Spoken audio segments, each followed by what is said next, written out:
ഉച്ചയ്ക്ക് നടന്ന ഒരു പൊട്ടിത്തെറിയും ബഹളവും ആക്ച്വലി ഇത് ഞാനൊന്ന് എക്സ്പ്ലെയിൻ ചെയ്യണം തോന്നിയിട്ട് ചെയ്യുന്ന വീഡിയോ ആണ്. എന്താണെന്നുള്ള കൺഫ്യൂഷൻ മാറാൻ വേണ്ടിയിട്ടാണ്. ലിയാഖത്ത് അലി ആൻഡ് ടീമിന് കാലങ്ങളായി, അതായത് കഴിഞ്ഞ 4 വർഷങ്ങളായി ഇവരുടെ കുൽസിതങ്ങളും ഇവരുടെ വൃത്തികേടുകളും പൊതുസമൂഹത്തിന് പറയാൻ വേണ്ടിയിട്ട് ഞാൻ കൃത്യമായി തെളിവ് ഉൾപ്പെടെ വെച്ചിട്ട് പറയുന്നുണ്ട്.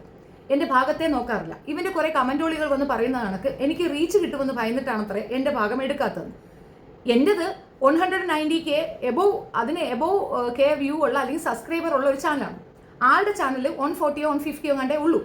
പക്ഷെ അയാൾക്ക് എൻ്റെ വീഡിയോ എടുത്തു കഴിഞ്ഞാൽ എനിക്ക് റീച്ച് കിട്ടുമെന്ന ഭയം വന്നു. അത്രേ നല്ല കാര്യമാണ്, ഭയങ്കര സൂപ്പർ. ഞാനും അത് വിശ്വസിക്കുന്നു, നിങ്ങളും അത് വിശ്വസിക്കണം കേട്ടോ, മാറി വിശ്വസിക്കാൻ പോകേണ്ട, അതാണ് സത്യം. ഇനി സുറുമി എന്ന പെണ്ണുൾപ്പെടെ ഒരുപാട് പെൺകുട്ടികൾ എന്നോട് പരാതിയുമായി വന്നിട്ടുണ്ട്. ഈ എക്സ് മുസ്ലിം എന്ന സംഘടനയും ആ സംഘടനയിൽ പ്രാതിനിധ്യം വഹിക്കുന്നവരും ചേർന്നിട്ട് ഒരുപാട് പെൺകുട്ടികളെ മിസ്യൂസ് ചെയ്യുകയും മിസ്ലീഡ് ചെയ്യുകയും ചെയ്യുന്നുണ്ടെന്നും ഞങ്ങളൊക്കെ വിക്ടിംസ് ആണെന്നും മുഖം കാണിക്കാതെ നിങ്ങൾക്ക് ഞങ്ങൾ ബൈറ്റ് തരാമെന്നും നിങ്ങൾ ദയവ് ചെയ്ത് ഞങ്ങൾക്ക് വേണ്ടി തീർച്ചയായിട്ടും ഇതിനു വേണ്ടി പൊരുതണം, നിങ്ങൾ ഞങ്ങൾക്കൊപ്പം നിൽക്കണം, ഞങ്ങൾ ഉപയോഗിക്കപ്പെടുന്നുണ്ട്, ഉപയോഗിക്കപ്പെട്ട പെൺകുട്ടികൾ മുൻപോട്ട് വരുന്നുണ്ട്, ഇനി പെൺകുട്ടികൾ ഉപയോഗിക്കപ്പെടാൻ ചാൻസ് ഉണ്ട്, അത് നിർത്തലാക്കാൻ നിങ്ങൾക്ക് സാധിക്കണം എന്ന രീതിയിൽ, ഫെമിനിസ്റ്റ് എന്ന രീതിയിൽ ഞാൻ നിങ്ങളോട് റിക്വസ്റ്റ് ചെയ്യുകയാണെന്നൊക്കെയാണ് കുറേ കുട്ടികൾ വന്ന് പറഞ്ഞ കാര്യം. എനിവേ, ഈ വിഷയത്തിലാണ് നമ്മൾ റിസർച്ച് നടത്തുന്നത്. സംഗതി സത്യമാണെന്ന് ബോധ്യപ്പെട്ടിട്ടുണ്ട്. കൃത്യം തെളിവ് ഉൾപ്പെടെയാണ് ഞാൻ പറയുന്നത്. കഴിഞ്ഞ 4 മാസത്തോളമായി പേർത്തും ഈ വിഷയങ്ങൾ തന്നെ ഞാൻ സംസാരിക്കുന്നുണ്ട്. ഇപ്പോൾ എന്നെ കാണാൻ ഇന്ന് രാവിലെ ഒരു ഉസ്താദ് യാദൃച്ഛിക എൻ്റെ വീട്ടിലേക്ക് വരികയാണ്, കോട്ടയത്തേക്ക്. അവർ മലപ്പുറം സ്വദേശികളാണ്. അവർ വരുന്നു, അവർ കുറേ ഇൻഫർമേഷൻ കൊണ്ടുവന്ന് തരുന്നു. എനിക്ക് 5 ലക്ഷം രൂപ നഷ്ടപ്പെട്ടിട്ടുണ്ട്, ഞങ്ങളൊരു ഡിബേറ്റിന് വിളിച്ചിരുന്നു, ഈ ഡിബേറ്റിന് വരാൻ തയ്യാറാകാത്തത് കൊണ്ട് പൈസ കൊടുക്കാമെന്ന് പറഞ്ഞു, പൈസ ഡ്രാഫ്റ്റ് ആയിട്ട് വേണമെന്ന് പറഞ്ഞു, DD ആയിട്ട് വേണമെന്ന് പറഞ്ഞു. ഓക്കെ, DD ആയിട്ട് തരാം എന്ന് പറഞ്ഞിട്ട് DD കൊടുക്കുന്നു. എന്നിട്ടും ഡിബേറ്റിന് വരാതെ ആ പൈസ അയാൾ മുക്കുന്നു, അത് അയാൾക്ക് അധികാരപ്പെട്ടതാണെന്ന് പറയുന്നു. ഇവർ തമ്മിലുള്ള ക്ലാഷ്, അവർ തമ്മിലുള്ള ഇത് എന്താണെന്നുള്ളത് ഇങ്ങനെ ഒരു ചെറിയ രൂപമാണ് എനിക്ക് അവർ തന്നിട്ടുണ്ടായിരുന്നത്. പിന്നെ ഇവർ ചെയ്ത കുറേ വീഡിയോസ് തന്നു. ഒരുപാട് യൂട്യൂബേഴ്സിൻ്റെ അടുത്തൊക്കെ ഇവർ പോയിട്ടുണ്ട് ഈ വീഡിയോ ചെയ്യാനായിട്ട്. ഞാൻ നോക്കുമ്പോൾ 400 500 വ്യൂ ഒക്കെ ഉള്ളൂ. ആളുകളിലേക്ക് ഇത് കൃത്യമായിട്ട് എത്തിയിട്ടില്ല. ഞാൻ ലിയാഖത്ത് അലിയുടെ ഇതിലേക്ക് പോയി. അവിടെ കൃത്യമായിട്ട് പറയുന്നുണ്ട്, ഈ ഉസ്താദിന് തോൽവി സമ്മതിച്ച് ഉസ്താദ് തോറ്റു, അതുകൊണ്ട് ഈ പൈസ എനിക്ക് വരട്ടെ എന്ന്. അപ്പം ഞാൻ വീണ്ടും എടുത്ത് ചോദിക്കാൻ ഉസ്താദിനോട്, ഉസ്താദെ നിങ്ങൾ ഡിബേറ്റിന് പോയിരുന്നോ? ഡിബേറ്റിന് ഞാൻ പോയിട്ടില്ല. പിന്നെ എങ്ങനെ നിങ്ങൾ തോറ്റു? അത് ഞാൻ ഏകപക്ഷീയമായി ഞാൻ പിൻവാങ്ങുന്നു എന്ന് പറഞ്ഞു. ഏകപക്ഷീയമായി പിൻവാങ്ങുന്നു എന്ന് പറഞ്ഞാൽ തോറ്റു എന്നാണ് അർത്ഥം. എനിക്ക് ഇതുമായി മുൻപോട്ട് പോകാൻ താല്പര്യമില്ല. ഞാൻ ചോദിച്ചു, എന്താ നിങ്ങൾക്ക് അങ്ങനെ ഒരു താല്പര്യക്കുറവെന്ന്? എല്ലായിടത്തും വേദികൾ ഒരുക്കാൻ വേണ്ടി ഞാൻ ഓടി നടന്നു. ഒന്നാമത് പുള്ളി ഇതുപോലെ ഫനൂസ് എന്നൊക്കെ പറയുന്ന സാധനങ്ങൾ സംഘടിപ്പിക്കുന്ന വ്യക്തികളുടെ സാധാരണ ഇസ്ലാം വിശ്വാസി മാത്രമാണ് അദ്ദേഹം. ആ അദ്ദേഹത്തിന് ഇയാൾ പറയുന്ന തോന്നിവാസത്തിനെതിരെ സംസാരിക്കണമെന്നും അതങ്ങനെയല്ല സത്യമെന്ന് അയാൾക്ക് മനസ്സിലാക്കി കൊടുക്കണമെന്നും അദ്ദേഹത്തിന് ആഗ്രഹം. ഞാൻ ഉസ്താദിനോട് പറഞ്ഞൊരു കാര്യം, അവർക്ക് നന്നായിട്ട് അറിയാം ഇസ്ലാം എന്താണെന്ന്, ഇസ്ലാമിൽ എന്തൊക്കെ ബെനിഫിറ്റ് ഉണ്ടെന്നും ഇസ്ലാം എത്ര നന്മ നിറഞ്ഞ മതമാണെന്നും അതിനകത്ത് ഒരു പ്രോബ്ലവും ഇല്ലെന്ന് ഏറ്റവും നന്നായിട്ട് അറിയുന്നത് എക്സ് മുസ്ലിംസാണ്. ഇസ്ലാമിനെ കുറ്റം പറഞ്ഞാൽ മാത്രമേ അവരുടെ വിഘടനവാദവും അവരുടെ വൃത്തികേടും വ്യഭിചാരവും നടക്കുകയുള്ളൂ എന്നുള്ളത് സത്യത. അതുകൊണ്ടാണ് ഇതിൽ നിന്ന് പോയവരൊക്കെ തന്നെ ഇതിനെ പറയുന്നത്. എങ്ങനെ? ഇസ്ലാം വിട്ടുപോയവർ മൗനമായി ഇരിക്കുന്നുണ്ടെങ്കിൽ അവർ നല്ലവരാണ്, അവർക്ക് ഈ മതബോധവുമായിട്ട് മുൻപോട്ട് പോകാൻ താല്പര്യമില്ല, യുക്തിവാദ ചിന്തയാണ്. അതേസമയം അപ്പുറത്ത് പോയി നിന്നുകൊണ്ട് ഇസ്ലാമിനെ അവഹേളിക്കുന്നുണ്ടെങ്കിൽ അതിന്റെ അർത്ഥം അവർക്ക് വ്യഭിചരിക്കണം. ആ വ്യഭിചാരം ആരും ചോദ്യം ചെയ്യാൻ പാടില്ല, അതിന് ഇസ്ലാമിനെ അടിക്കുക എന്നുള്ളതാണ് അവർ കണ്ടെത്തിയ മാർഗം. സോ ഇത് ഞാൻ ആ ഉസ്താദിനോട് കൃത്യമായി പറയണം. അയാൾക്ക് അത് മനസ്സിലാവുന്നില്ല. അദ്ദേഹം പറയണം, അല്ല അത് അവരെ തിരുത്താൻ പറ്റുമെന്ന്. ലിയാഖത്ത് അലിയെ തിരുത്താനോ, ലിയാഖത്ത് അലിയോ ആരിഫ് ഹുസൈനോ ജാമിദയോ തിരുത്താൻ പറ്റില്ല. കാരണം നമുക്ക് ഉറങ്ങുന്നവരെ ഉണർത്താൻ പറ്റും, ഉറക്കം നടിക്കുന്നവരെ ഉണർത്താനാകത്തില്ല. ഇത് പുള്ളിയോട് 100 വട്ടം പറഞ്ഞെടുത്തും പുള്ളി പറയണു, എനിക്ക് അവനോട് ഡിബേറ്റ് വെക്കണം, ഞാൻ ഇനിയും പൈസ ഇറക്കാൻ തയ്യാറാണ്. അപ്പോൾ ഞാൻ വീണ്ടും ചോദിക്കുന്നു, ഈ 5 ലക്ഷം രൂപ കൊടുക്കുന്ന എങ്ങനെയാണ് ഈ 5 ലക്ഷം രൂപ ലിയാഖത്ത് അലിയുടെ കയ്യിലെത്തുന്നത്? അയാൾ പറഞ്ഞ കുറേ വോയിസ് അയാൾ പ്ലേ ചെയ്യുന്നുണ്ട്. അതിനേക്കാൾ, അതായത് 90% അയാൾ എടുത്ത് മറച്ചു വെച്ചിട്ട് 10% അയാൾ അവിടെ പ്ലേ ചെയ്തിട്ട് ഈ പൈസ അയാൾക്ക് അർഹതയുണ്ടെന്ന് അങ്ങ് സ്ഥാപിക്കുകയാണ്. എങ്ങനെയാണ് അർഹത? ഇപ്പം ഞാനും ലിയാഖത്ത് അലിയും കൂടെ ഒരു ഡിബേറ്റിന് തയ്യാറാകുന്നു. ഞാൻ പറയുന്നു, ഈ ഡിബേറ്റിൽ നീ ജയിച്ചാൽ ഞാൻ നിനക്ക് 5 ലക്ഷം രൂപ തരാമെന്ന്. ഡിബേറ്റിന് നടന്നിട്ടില്ല, ഡിബേറ്റിന് അവൻ പങ്കെടുത്തിട്ടില്ല, ഡിബേറ്റിൽ യാതൊരു രീതിയിലും ഒരിടത്തും വെച്ച് അങ്ങനെ ഒരു ഫംഗ്ഷൻ ക്രിയേറ്റ് ചെയ്തിട്ടില്ല. ഞാൻ പെട്ടെന്ന് ഒരു ദിവസം കൊണ്ട് പറഞ്ഞു, എനിക്ക് ഈ ഡിബേറ്റുമായിട്ട് മുൻപോട്ട് പോകാൻ സൗകര്യമില്ല. ഇതിലെങ്ങനെയാണ് എൻ്റെ പൈസ അവന് പോകുന്നത്? കോമൺ സെൻസ് ഉപയോഗിക്കുക. 5 ലക്ഷം രൂപ ആ മനുഷ്യൻ കഷ്ടപ്പെട്ട പൈസയാണ്. ആ പണം അവൻ്റെ അടുത്ത് എത്തിയത് അവൻ നിഷ്ഠ പിടിച്ചിട്ടാണ്. 4 സ്ഥലങ്ങളിൽ ഈ പ്രോഗ്രാം കണ്ടക്ട് ചെയ്യാൻ വേണ്ടി ഇവർ അറേഞ്ച്മെന്റ്സ് നടത്തുന്നു. 3 ലിയാഖത്ത് അലി ഹിംസെൽഫ് തന്നെ പറയുന്നു, ഞാൻ അവിടെ വരില്ല, എന്നെ കൊല്ലും, ഞാൻ ഇവിടെ വരത്തില്ല, എനിക്ക് സുരക്ഷിതയില്ല, ഞാൻ അവിടെ വരണമെങ്കിൽ പോലീസ് പ്രൊട്ടക്ഷൻ വേണം. ഇവൻ ആര്? ഇന്ത്യൻ പ്രധാനമന്ത്രിയാ? ഇവൻ എന്തോന്നവൻ വിചാരിക്കുന്നത്? അയ്യോ, ഇവനെ അങ്ങ് കൊഞ്ഞും. ഇതെന്താണെന്നറിയാമോ? ആ മനുഷ്യന്റെ പൈസ പറ്റിക്കാൻ. അതൊരു ഇന്നസെന്റ് ആണെന്ന് മനസ്സിലായി. സാധുവായ ഒരു മനുഷ്യനെ പറ്റിക്കാൻ പറ്റുമെന്നും ഈ പൈസ അടിച്ചു മാറ്റാൻ പറ്റുമെന്നും ബോധ്യമുള്ള ഇവൻ അദ്ദേഹത്തിൻ്റെ ഇസ്ലാമിയത്തിനോടുള്ള ആ അഭിനിവേശം അല്ലെങ്കിൽ ആ ഒരു സ്നേഹത്തിനെ വളരെ വൾഗറായി ചൂഷണം ചെയ്ത് ആ പണം അടിച്ചു മാറ്റി. ഒന്ന് മാത്രമേ എനിക്ക് ഇതിനകത്ത് പറയാനുള്ളൂ. ഇതിനെ വക്കാലത്ത് പറഞ്ഞുകൊണ്ട് വരുന്നവർക്ക് ഒരല്പം പോലും മാന്യതയോ ഒരല്പം പോലും സഹതാപമോ ഒരു രീതിയിലുള്ള മര്യാദയോ എൻ്റെ ഭാഗത്തു നിന്ന് നിങ്ങൾ പ്രതീക്ഷിക്കരുത്. കാരണം തീർത്തും അത്രയും സാധുവായ ഒരു മനുഷ്യൻ ഉക്കുരുട്ടി 1 രൂപ 2 രൂപ 3 രൂപ ചേർത്ത് അവസാന കാലഘട്ടത്തിൽ അദ്ദേഹത്തിന്റെ ചികിത്സാ ചെലവിന് ചേർത്ത് വെച്ച പണമാണ് ഇവൻ ഈ കള്ളത്തരം പറഞ്ഞ് അടിച്ചുകൊണ്ട് പോയത്. അദ്ദേഹത്തിന്റെ ജീവനേക്കാൾ വില കൊടുക്കുന്ന ഇസ്ലാം എന്ന മതത്തിന് വേണ്ടിയിട്ട് അദ്ദേഹത്തിന്റെ മതബോധത്തിൽ അല്ലെങ്കിൽ അദ്ദേഹം വിശ്വസിക്കുന്ന വിശ്വാസ പ്രമാണങ്ങൾക്ക് വേണ്ടിയിട്ട് അദ്ദേഹം ഈ പണം നഷ്ടപ്പെടുത്താൻ തയ്യാറായി മുൻപോട്ട് വന്നു. എന്നോട് ഡിബേറ്റ് വെക്കൂ, ഞാൻ പഠിച്ച മതത്തിൽ നീ പറയുന്ന വൾഗറിസം ഇല്ല, എനിക്ക് നിന്നോട് സംസാരിക്കണം എന്ന് പറഞ്ഞാൽ അയാളോട് സംസാരിക്കണം. പകരം അയാൾക്ക് സംസാരിക്കാൻ അവസരം കൊടുക്കാതെ അയാൾ ഒന്ന് പറയുമ്പോൾ 9 ആക്കി ഇപ്പുറത്ത് കൊണ്ടുവന്ന് ഇതിനെ അങ്ങനെ ആടിനെ പട്ടിയാക്കി, അത് ആ ഒരു മാനിപ്പുലേഷൻ അവനുണ്ട്. അതിൻ്റെ ഒരു എക്സാമ്പിൾ ഞാൻ പറയാം. ഇവന്റെ ബ്രദർ ഈ ക്ലബ് ഹൗസിൽ വന്ന് സംസാരിക്കുമ്പോൾ നിങ്ങൾ ശ്രദ്ധിച്ചിരുന്നു, ഞാനത് പബ്ലിഷ് ചെയ്തിരുന്നു. ആ പബ്ലിഷ് ചെയ്തതിനകത്ത് കൃത്യമായി അയാൾ പറയുന്നുണ്ട്, നീ ചിട്ടി നടത്തി കട്ടിട്ട് പോയവനാണ്, നീ മോശപ്പെട്ടവനാണ്, നിന്റെ ഭാര്യയെ നീ 16 വയസ്സിൽ കൊണ്ടുവന്ന, അതിന്റെ പേരിൽ എനിക്ക് പോലീസ് സ്റ്റേഷനിൽ പോകേണ്ടി വന്നിട്ടുണ്ട് എന്ന് തുടങ്ങിയുള്ള കാര്യങ്ങൾ അയാൾ എക്സ്പ്ലെയിൻ ചെയ്യുമ്പോൾ അയാളെ തിരിച്ചവൻ വരട്ടണം, നീ പോപ്പുലർ ഫ്രണ്ടുകാരനല്ലേ, നീ PFI കാരനല്ലേ, നീ ആ കുഴപ്പം പിടിച്ചവനല്ലേ, നീ ജിഹാദിയല്ലേ, ഇതാണ് അവൻ പറയുന്നത്. സ്വന്തം സഹോദരനെ പോലും അവൻ അംഗീകരിക്കുകയോ ഒരു റെസ്പെക്ട് കൊടുക്കുകയോ ചെയ്യുന്നത്. തന്നെക്കാൾ 20 വയസ്സ് മുതിർന്ന തന്റെ സഹോദരനെ ചലാമേ എന്ന് വിളിക്കുന്ന അവൻ പഠിച്ച യുക്തിവാദം അതാണ് പഠിപ്പിച്ചു കൊടുക്കുന്നത്. സഹോദരനെ പോലും റെസ്പെക്റ്റോട് കൂടി മതിക്കരുതെന്ന്. എന്നാൽ ഇസ്ലാം അതല്ല പറയണത്. സഹോദരനാണെങ്കിൽ പോലും തെണ്ടിത്തരം കാണിച്ചാൽ മാറ്റി നിർത്തുക എന്നതിനപ്പുറം കൊല്ലാൻ പഠിപ്പിച്ചിട്ടില്ല. അതിന്റെ തെളിവാണ് ലിയാഖത്ത് അലിയെ പോലുള്ളവർ ഇന്നും ജീവിച്ചിരിക്കുന്നത്. 11 അംഗ കുടുംബത്തിൽ 10 അംഗങ്ങൾക്കും പ്രശ്നമാകുന്ന തരത്തിൽ ഈ ഒരുത്തൻ പ്രതികരിക്കുമ്പോൾ അല്ലെങ്കിൽ ഈ ഒരുത്തന്റെ പെർഫോമൻസ് ആ 10 പേർക്കും ബാധിക്കപ്പെടുമ്പോൾ അവിടുത്തെ കുട്ടികൾക്ക് കല്യാണം മുടങ്ങും, അവർക്ക് മറ്റുള്ളവരുമായിട്ട് സഹകരിക്കാൻ ഒക്കത്തില്ല, മറ്റുള്ളവർ അവരെ പുച്ഛത്തോടു കൂടി നോക്കും. കാരണം മുഹമ്മദ് നബിയെയും ഇസ്ലാമിനെയാണ് ഇവൻ അവഹേളിക്കുന്നത്. അവർക്ക് സമൂഹത്തിൽ ഒരു വാല്യൂ മറ്റുള്ളവർ കൊടുക്കില്ല. അങ്ങനെയുള്ളൊരു വൃത്തികെട്ട കുടുംബമായിട്ടാണ് അവനെ കാണുന്നത്. ഈ രീതിയിൽ ബുദ്ധിമുട്ട് അനുഭവിച്ചിട്ട് പോലും താൻ മൂലം അവർ ബുദ്ധിമുട്ട് അനുഭവിക്കാതെ പാടില്ല എന്ന ചിന്ത പോലും ഇല്ലാതെ ഇരുന്നു കൊണ്ട് പൈസ സമ്പാദിക്കാൻ വേണ്ടി മറ്റ് വിഭാഗത്തിലുള്ള പ്രത്യേകിച്ച് സംഘികൾക്ക് സുഖിക്കാൻ വേണ്ടിയിട്ട് ഇരുന്നു കൊണ്ട് വായ്ത്താളം അടിക്കുന്ന ഇവനെയും തൂക്കി പിടിച്ചുകൊണ്ട് കിടക്കുകയാണ് ജബ്ബാർ മാഷിനോട് എൻ്റെ ഒരു ചോദ്യം, താങ്കളുടെ 5 ലക്ഷമാണ് ഇങ്ങനെ പോയെങ്കിൽ താങ്കൾ ചുമ്മാതിരിക്കുമോ? താങ്കൾ സമ്പാദിക്കുന്ന പൈസ ഇതുപോലെ ആരെങ്കിലും കൊണ്ടുപോയി ചുമ്മാതിരിക്കുമോ? ആ മനുഷ്യൻ ഉക്കുരുട്ടി ഉണ്ടാക്കിയ പൈസ ഇവൻ കൊണ്ടുവച്ച് തിന്നുകയാണ് എന്നോർക്കുക. ഇനി ഇതിനെക്കാട്ടും വലിയൊരു കോമഡിയും കൂടെ പറയാനുണ്ട്. എന്താ കോമഡി എന്ന് അറിയണ്ടേ? ഇവൻ 5 ലക്ഷം രൂപ എൻ്റെ കയ്യിൽ കിട്ടി. അതിൽ 1.5 ലക്ഷം രൂപ ഇവൻ കൊടുത്തത് എന്തിനാണെന്ന് അറിയാമോ? അതാണ് ഇതിന്റെ ഏറ്റവും ക്ലാസ് കോമഡി. 1.5 ലക്ഷം രൂപ ഇവൻ കൊടുത്തിരിക്കുന്ന ടാക്സ് അത്ര. എവിടെയാണ് ഇവൻ? ഇന്ത്യയിൽ നിന്നുള്ള വേറെ ഏതോ രാജ്യത്താണ് 5 ലക്ഷം രൂപയ്ക്ക് 1.5 ലക്ഷം രൂപ ടാക്സ് കൊടുത്തു.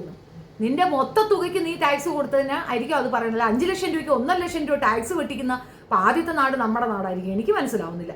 ഇങ്ങനെ തുടങ്ങി ആ മനുഷ്യനെ വിഷമിപ്പിക്കാവുന്നതിന്റെ മാക്സിമം വിഷമങ്കതകൾ അയാൾക്ക് ഇട്ടുകൊടുക്കുകയാണ്. അയാൾ വല്ലാണ്ട് ഒരു പകപ്പിലാണുള്ളത്. ഞാൻ ചെയ്ത തെറ്റെന്താ എനിക്ക് മനസ്സിലാകുന്നില്ല. ഞാൻ ഇനി ഒരു 5 ലക്ഷം എവിടെന്നെങ്കിലും അറേഞ്ച് ചെയ്തുകൊണ്ട് വരട്ടെ, എൻ്റെ ഭാര്യയുടെ സ്വത്തോ അല്ലെങ്കിൽ അവളുടെ ഉരുപ്പടിയോ ഒക്കെ ഞാൻ വിറ്റ് ഞാൻ പൈസ കൊണ്ടുവരട്ടെ, എനിക്കൊരു ഡിബേറ്റ് സംഘടിപ്പിച്ച് തരുമെന്ന് വളരെ വളരെ വിഷമത്തോടു കൂടി അദ്ദേഹം ചോദിക്കുമ്പോൾ ഇവനെ വിളിച്ച് നമ്മളത് അന്വേഷിക്കണ്ടേ? ഇപ്പൊ ഒരു സൈഡ് മാത്രമേ നമ്മൾ കേട്ടുള്ളൂ, അടുത്ത സൈഡ് നമ്മൾ കേൾക്കണ്ടേ? അതുകൊണ്ട് തന്നെ ഇയാളുടെ സൈഡ് എന്തെന്ന് കേൾക്കാൻ ഞാൻ വിളിക്കുമ്പോൾ കഴിഞ്ഞ 4 മാസമായി ലിയാഖത്ത് അലി എക്സ് മുസ്ലിം എന്ന് പറയുന്ന ഷെഫീന അയാൾക്ക് അറിയത്തില്ല. എന്നെ വിളിച്ച് ഫോണിൽ സംസാരിച്ചിട്ടുണ്ട്. എൻ്റെ നമ്പർ അവൻ്റെ കയ്യിൽ ഉണ്ടായിട്ടും അവൻ എൻ്റെ അടുത്ത് ചോദിക്കുന്നത് നീ ആരാന്ന്. ഓ ശരി, ഞാൻ ആരോ ആയിക്കോട്ടെ, ഏതോ ഒരു ഷെഫീന, ഒരുപാട് ഷെഫീനയെ അവനിക്ക് അറിയാമല്ലോ. അപ്പോൾ എൻ്റെ പേര് ഷെഫീന, എനിക്ക് ഇങ്ങനെ ഒരു ഇൻഫർമേഷനും കൊണ്ട് ഒരാൾ വന്നിട്ടുണ്ട്, നിങ്ങളുടെ ഭാഗം കൂടെ അറിയാനാണ് ഞാൻ നിങ്ങളെ വിളിച്ചത്. വളരെ മാന്യമായാണ് ചോദിക്കുന്നത്. എടുത്താക്കില്ല. നീയാണോ ഇപ്പം പിന്നെ സുപ്രീം കോടതി? ആടാ, സുപ്രീം കോടതി ഞാൻ തന്നെയാടാ. അങ്ങനെ തന്നെയാണ്. നീയാണോ ഇസ്ലാമിന്റെ വക്താവ്? നിനക്ക് ഇസ്ലാമിയത്ത് എന്തറിയാം? നീ എന്തടിസ്ഥാനത്തിൽ ഇസ്ലാമിനെ അവഹേളിക്കുന്നു? നീ ആര്? ഞാനൊരു ഇസ്ലാമാണ്, എൻ്റെ കുടുംബം ഇസ്ലാമാണ്, എൻ്റെ മക്കൾ ഇസ്ലാമാണ്. ഇസ്ലാമിനെ അവഹേളിക്കുന്ന ഏത് നാറിക്കെതിരെ എനിക്ക് സംസാരിക്കാൻ പറ്റും, അതിനുള്ള അവകാശം എനിക്ക് തന്നിട്ടുണ്ട്. അടുത്ത പോയിന്റ് അവൻ്റെ എന്താണെന്നറിയാം? മുഹമ്മദ് നബി നീ പറഞ്ഞിട്ടില്ലേ? ആണോ? നീ അതേ കേട്ടുള്ളൂ.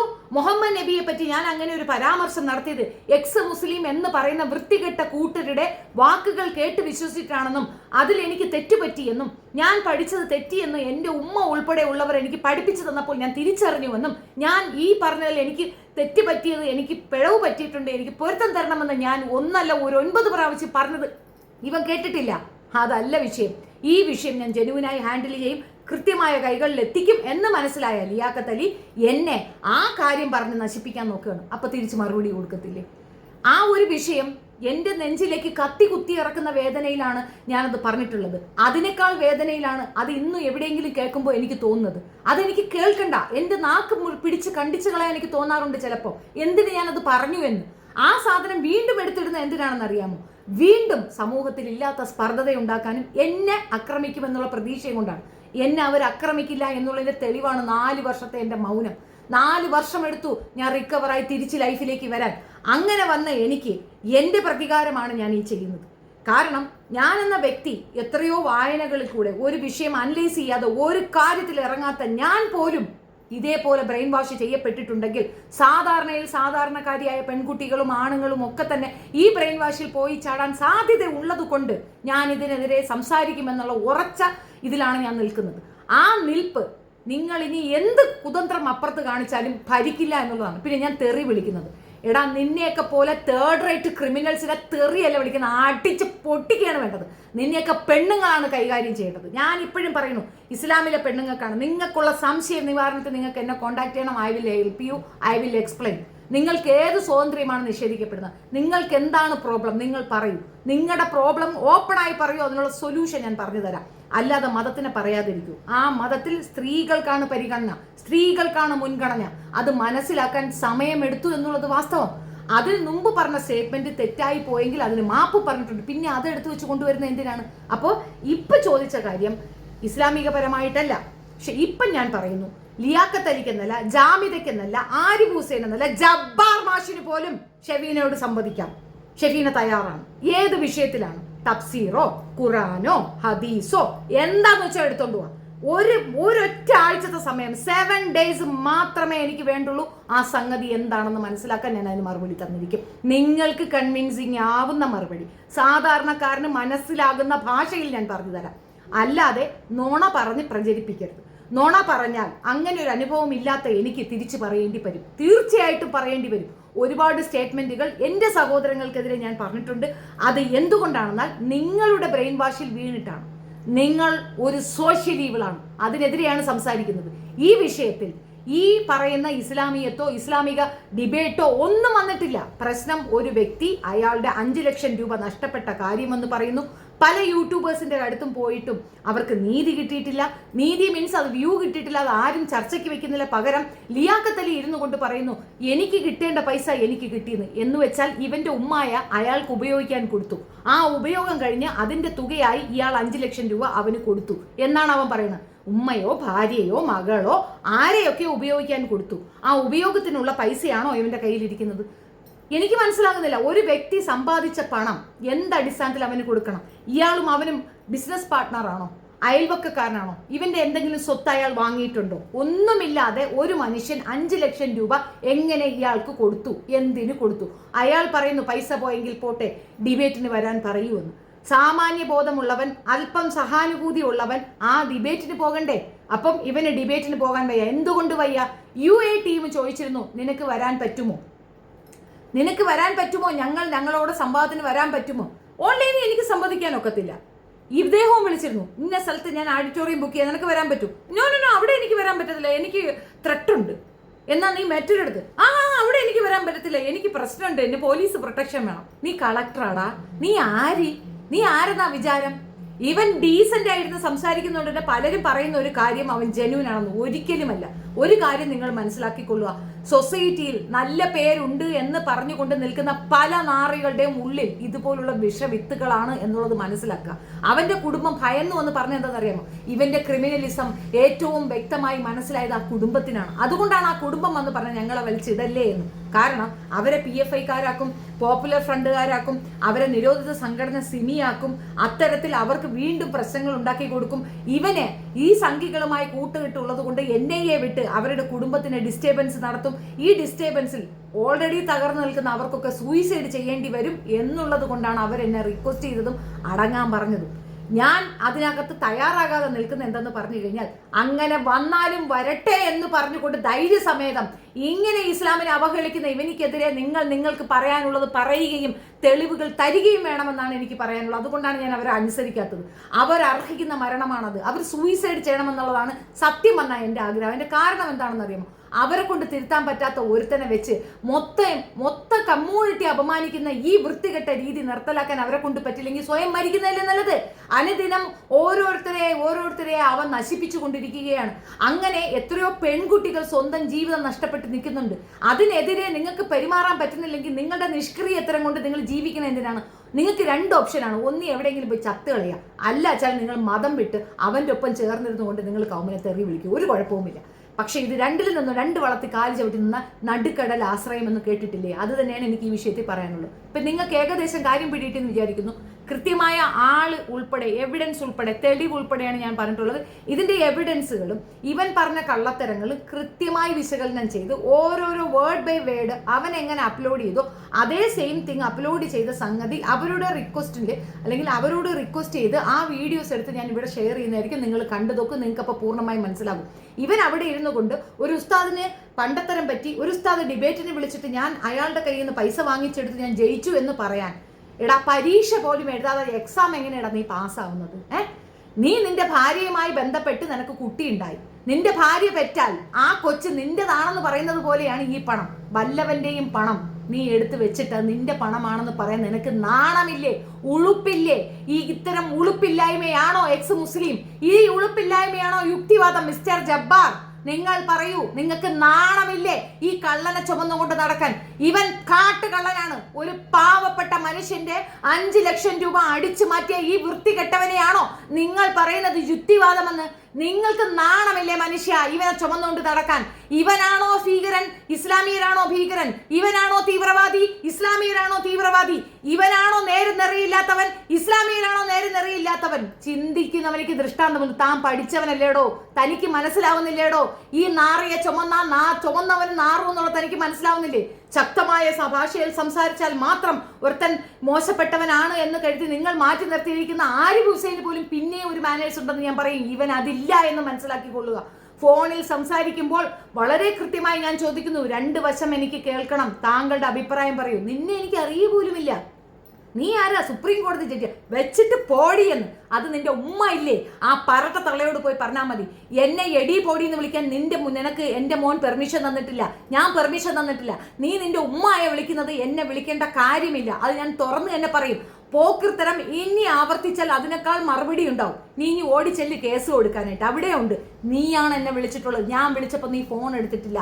പകരം എൻ്റെ മിസ് കോൾ കണ്ട് നീ എന്നെ തിരിച്ചു വിളിച്ചു. നിനക്കറിയാം ഞാൻ ലൈവിൽ വന്ന് ഇത് കട്ടായപ്പോൾ തന്നെ നിനക്ക് മനസ്സിലായി ഞാൻ ലൈവിൽ വന്ന് ആ വിവരം പറയുമെന്ന്. അങ്ങനെ വരാതിരിക്കാൻ എന്നെ എങ്ങനെയെങ്കിലും ഇടിച്ചു താക്കാൻ വേണ്ടിയിട്ടാണ് നീ എന്നെ വിളിച്ചിട്ടുള്ളത്. എവിഡൻസുകൾ സംസാരിക്കും. നീ മറ്റുള്ളവരെ പറ്റിക്കുന്നത് പോലെ എന്നെ പറ്റിക്കാമെന്ന് വിചാരിക്കേണ്ട ലിയാക്കത്തെ. പേഴ്സണൽ അടിക്കുമെന്ന് പറഞ്ഞപ്പോൾ നീ ഇത്രയും പ്രതീക്ഷിച്ചിട്ടില്ലാവില്ലെന്ന് എനിക്ക് നന്നായിട്ടറിയാം. ഓരോ വ്യക്തികളെയും അവരുടെ വ്യക്തിത്വത്തിന് അളക്കാനാണ് അവരുടെ പേഴ്സണാലിറ്റി അല്ലെങ്കിൽ പേഴ്സണൽ ലൈഫിലേക്കും പോകുന്നത്. ഇവന്റെ പേഴ്സണൽ ലൈഫ് എടുത്താൽ ഇവന് നാക്കെടുക്കാനുള്ള അധികാരമില്ല ഇസ്ലാമിനെതിരെ. ഇസ്ലാമിയർ ചെയ്യാൻ പാടില്ല എന്ന് പറയുന്ന സർവത്ര സാധനങ്ങളും അവൻ ചെയ്തിട്ടുണ്ട് അവന്റെ ലൈഫിൽ. കക്കുന്നത്, മോഷ്ടിക്കുന്നത്, നുണ പറയുന്നത്, ഉമ്മയെ റെസ്പെക്ട് ചെയ്യാത്തത്, കുടുംബക്കാരെ മതിക്കാത്തത്, കുടുംബത്തിലുള്ളവർക്ക് റെസ്പെക്ട് കൊടുക്കാത്തത് തുടങ്ങി എല്ലാ വൃത്തികേടുകളും ചെയ്യുന്നുണ്ട് ഇവൻ ഇസ്ലാം അല്ല തന്നെയാണ്, സമ്മതിച്ചു. പക്ഷേ ഇവൻ ചെയ്ത തെറ്റുകൾ കയ്യിൽ വെച്ചിട്ട് ഇവൻ ഇസ്ലാമിയരാണ് ആ തെറ്റുകൾ ചെയ്തതെന്ന് പറയുകയാണെങ്കിൽ ജബ്ബാറും ഇത് തന്നെയാണെന്നാണ് അർത്ഥം. ജബ്ബാറും ഇത് തന്നെയാണ് എന്നാണ് അർത്ഥം. മനസ്സിലായില്ലേ? ചെവി തുറന്ന് കേട്ടുകൊള്ളൂ ജബ്ബാറെ, താങ്കളും ഇത് തന്നെയാണ് എന്നർത്ഥം. മനസ്സിലായോ? ഞാൻ നിങ്ങളെ ഇന്നവരെ മറ്റൊരു രീതിയിൽ പ്രൊണൗൺസ് ചെയ്യാൻ ഞാൻ തയ്യാറായിട്ടില്ല. മറ്റൊരു രീതിയിൽ ഞാൻ സംസാരിക്കാൻ തയ്യാറായിട്ടില്ല. ആ റെസ്പെക്ട് നിങ്ങൾ കീപ്പ് ചെയ്യാൻ നിങ്ങൾ കുറച്ച് മാന്യത കാണിക്കുക. ഇതുപോലുള്ള കള്ളനെയും കൊള്ളക്കാരെയും കൊണ്ട് നടന്നല്ലടോ യുക്തിവാദം പറയേണ്ടത്. താൻ പഠിച്ച യുക്തിവാദമോ അല്ലെങ്കിൽ താൻ മനസ്സിലാക്കിയതോ ഒക്കെ തെറ്റാണെന്ന് തെളിയിക്കാൻ ഈ കുറച്ച് കൂറ എക്സ് മുസ്ലിംസ് മാത്രം മതി. താൻ ഇൻഡിപെൻഡന്റ് ആയി നിന്ന് പറ, ഞങ്ങൾ കേട്ടുകൊണ്ടിരിക്കാം. താൻ തന്നെ പറയുന്നുണ്ട് ഈ ഇസ്ലാമിൽ എന്നെ ആരും ഉപദ്രവിച്ചിട്ടില്ല, എന്നെ ഒന്നും ചെയ്യും. പിന്നെ തനിക്ക് എന്താ പ്രശ്നം? ഇസ്ലാമിൽ എന്തൊക്കെയോ പ്രോബ്ലം ഉണ്ടെന്ന് താൻ മനസ്സിലാക്കിയത്. എന്താണ് തൻ്റെ പ്രോബ്ലം? ഒറ്റ പ്രോബ്ലമേ ഉള്ളൂ. തൻ്റെ തന്തയ്ക്ക് സമയത്ത് ഒരു ഉറ ധരിക്കാൻ പറ്റിയില്ല. ആ ഒരു പ്രോബ്ലത്തിൽ മാത്രമാണ് നിനക്കിപ്പോൾ തെറ്റ് പറ്റിയിട്ട് നിന്റെ കുടുംബക്കാർ ചെയ്ത, നിന്റെ വാപ്പ ചെയ്ത ഒരേ ഒരു തെറ്റ്, സമയത്ത് അയാൾ ഉറയിട്ടില്ല എന്നുള്ള ഒരു തെറ്റിന് നീ ഇസ്ലാമിനെ എന്തിന് പറയുന്നു? നീ ഈ രണ്ടെണ്ണവും കൂടെ ഇരുന്ന് അപരാധിക്കുന്നത് മുഴുക്ക ഇസ്ലാമിനെയാണ്. എന്നാൽ ഇവന്മാർ കള്ളന്മാരും ചതിയന്മാരും നുണയന്മാരുമാണ്. ഒരു കാര്യം സത്യമുള്ളത് ഇല്ല എന്നുള്ളതാണ്. അതിനൊരു എക്സ്പ്ലനേഷൻ ആയി എന്ന് ഞാൻ വിചാരിക്കുന്നു. ഞാനിത് വിടുന്നില്ല. ഇതിൻ്റെ കൂടുതൽ ഡീറ്റെയിൽസ് വിത്ത് എവിഡൻസ് എന്തൊക്കെ പറഞ്ഞു, എങ്ങനെയായിരുന്നു ഈ ഡിബേറ്റിന്റെ വശം എന്ന് അവൻ കൊടുത്തിരിക്കുന്നതല്ലാതെ കൃത്യമായി അവൻ 90% ഒളിപ്പിച്ച് 10% ഇട്ടെങ്കിൽ ആ 90% ഞാൻ എൻ്റെ ചാനലിൽ അപ്ലോഡ് ചെയ്യുന്നതായിരിക്കും. നിങ്ങൾ കാണുക, അഭിപ്രായം പറയുക. അവൻ്റെ വക്കാലത്തും കൊണ്ട് എൻ്റെ ചാനലിൽ വന്ന് അപരാധം എഴുതി വെച്ചാൽ നിന്റെയൊക്കെ കൾച്ചറിനേക്കാൾ ഒരു പടി താഴ്ന്നു നിന്നുകൊണ്ട് നിന്നെയൊക്കെ ഞാൻ പച്ചയ്ക്ക് തരും. കാരണം എൻ്റെ പേര് ഷെഫീന ബീവി എന്ന് തന്നെയാണ്. അഡ്രസ്സ് പറഞ്ഞിട്ട് യാതൊരുവിധ ഇതുപോലുള്ള ചീറ്റിംഗ് കേസിലും ഇല്ലാത്ത ക്ലിയർ ഹിസ്റ്ററി ഉള്ള പെണ്ണ് തന്നെയാണ് ഞാൻ. പിന്നെ വേറൊരുത്തൻ പറഞ്ഞൊരു കമന്റിന് ഒരു മറുപടി, അത് ഒരുത്തന്റെ അല്ല പലരുടെയും സംസാരമാണ്. ഇവനും അങ്ങനെ പറയുന്നുണ്ട്, പെണ്ണിന്റെ പിറകെ നിൽക്കുന്നെന്ന്. അതാണ് ഇസ്ലാം. മനസ്സിലായോടാ നിനക്ക്? പെണ്ണിന് കൊടുക്കുന്ന വാല്യൂ അത് തന്നെയാണ്. പെണ്ണൊരുത്തിക്കൊപ്പം നിന്നുകൊണ്ട് പെണ്ണിന് കൊടുക്കുന്ന വാല്യൂവിലുണ്ട് ഇസ്ലാം എന്താണെന്ന്. നീയൊക്കെ പറയുന്നത് എന്താണ്? പെണ്ണിന്റെ പിറകെ നിൽക്കില്ല, പെണ്ണിനെ കൊണ്ട് സംസാരിപ്പിക്കില്ല, പെണ്ണ് പറഞ്ഞാൽ ശരിയാവില്ല എന്ന് പറയുന്നിടത്ത്, പെണ്ണ് പറഞ്ഞാൽ മതി, പെണ്ണ് പറഞ്ഞാലേ ശരിയാവുള്ളൂ പറയുന്നിടത്ത് അവരാണ് യഥാർത്ഥ ഇസ്ലാം. അതല്ല എന്ന് കളവ് പറഞ്ഞുകൊണ്ട് പെണ്ണിന്റെ പിറകിൽ എന്ന് പറഞ്ഞ അവരെ കളിയാക്കി പെണ്ണിനെ ഇകഴ്ത്തുന്ന നിങ്ങളാണ് യഥാർത്ഥ കള്ളന്മാരെന്ന് തെളിയേണ്ട ഈ ഒരു വിഷയം മാത്രം ധാരാളമാണ്. Thank you so much.